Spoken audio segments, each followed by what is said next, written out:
Hello बच्चों, let's read the question. The question is consider a wire carrying a steady current I placed in a uniform magnetic field B which is perpendicular to its length. जो इसकी length की क्या है perpendicular है.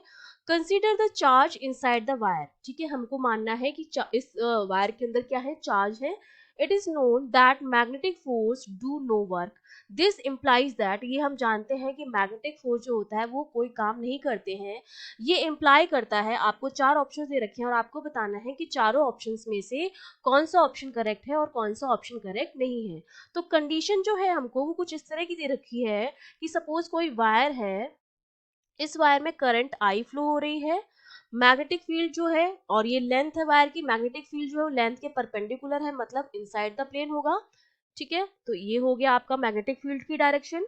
अब जो पहला ऑप्शन आपको दे रखा है, एक चीज जो आपको ध्यान रखनी है कि जो मैग्नेटिक फोर्स होते हैं, हमें पता है कि जहां भी वेलोसिटी जो होती है, ये वेलोसिटी हो गई और ये हो गया हमारी फोर्स की डायरेक्शन.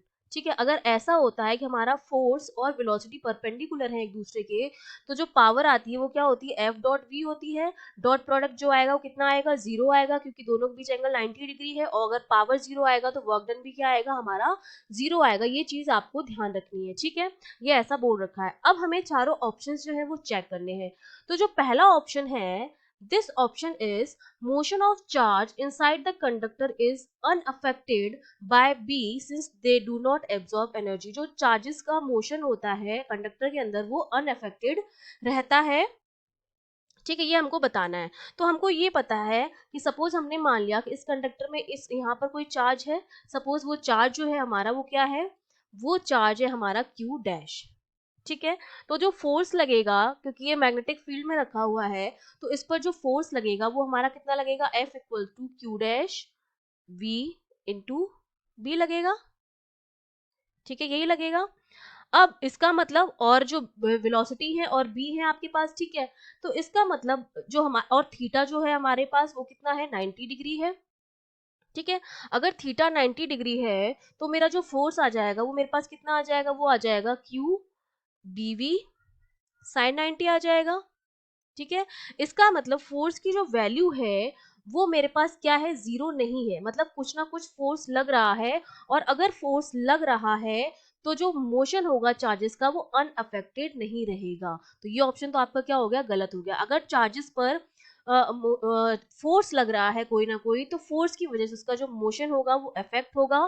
ठीक है, और इसका मतलब जो फर्स्ट ऑप्शन है आपका वो तो क्या हो गया, गलत हो गया. अब सेकंड ऑप्शन में हमसे ये कह रहा है, second option में it is said that some charges inside the wire move to the surface as a result of V. जो कुछ चार्जेस होते हैं वो सरफेस पर आ जाते हैं, मूव करने लग जाते हैं V की वजह से. तो हमें पता है कि चार्जेस के ऊपर ये फोर्स लग रहा है और इस फोर्स की वजह से ही कुछ चार्जेस जो होते हैं वो सरफेस पर आ जाते हैं. हमने पढ़ा भी है, जैसे सपोज अगर ये मेरे पास रॉड है, तो चार्जेस और ये किसी मैग्नेटिक फील्ड में रखे हुए हैं, इस तरफ मूव कर रही है अगर ये रॉड, तो क्या होते हैं, ये चार्जेस जो होते हैं वो मूव करते हैं, जिसकी वजह से इनके बीच में क्या हो जाता है, पोटेंशियल डिफरेंस डेवलप हो जाता है, जिसको हम क्या बोलते हैं, ईएमएफ बोलते हैं. ठीक है, इसका मतलब इस फोर्स की वजह से ये फोर्स लगता है, तो इस फोर्स की वजह से कुछ चार्जेस जो होते हैं मूव करते हैं और मूव करते करते ये सरफेस पर आ जाते हैं. तो बी ऑप्शन जो होगा वो आपका करेक्ट हो जाएगा, उसका रीजन होगा ये वाला फोर्स. ठीक है, now option C, if the wire moves under the influence of B no work is done by the force. तो कोई भी वर्क जो होगा वो नहीं करेंगे. अब हमें पता है कि हमारा जो फोर्स होता है, दैट इज फोर्स जो होता है हमारा, if the wire moves under the influence of B no work is done by the force. क्या होता है, करंट अगर फ्लो हो रही है आई, और इंटीग्रेशन में हम क्या लेते हैं, डीएल इंटू बी लेते हैं. ठीक है, यही लेते हैं हम.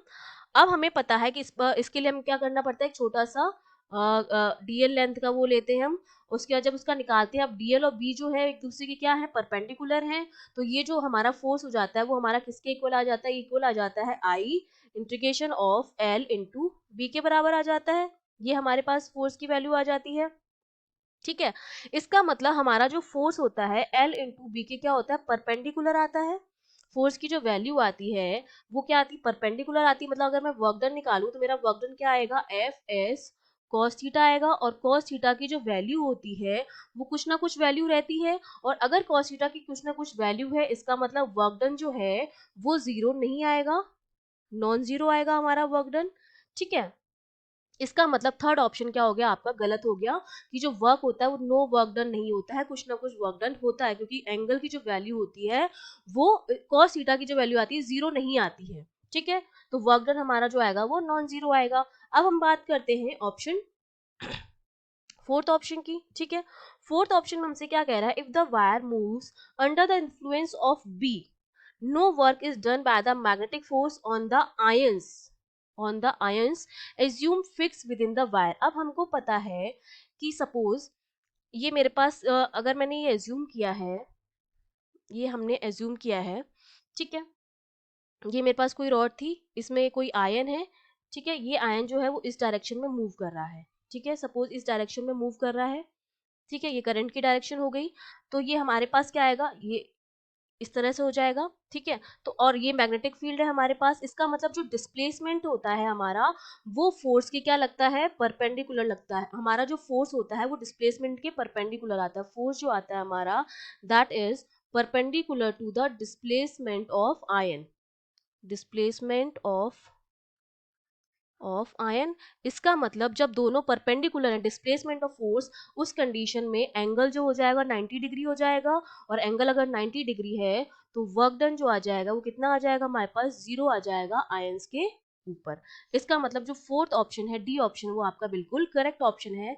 तो हमारे पास दो करेक्ट ऑप्शन है that is B and D, और दो इनकरेक्ट ऑप्शन है that is A and C. Okay, I hope you understood well, all the best.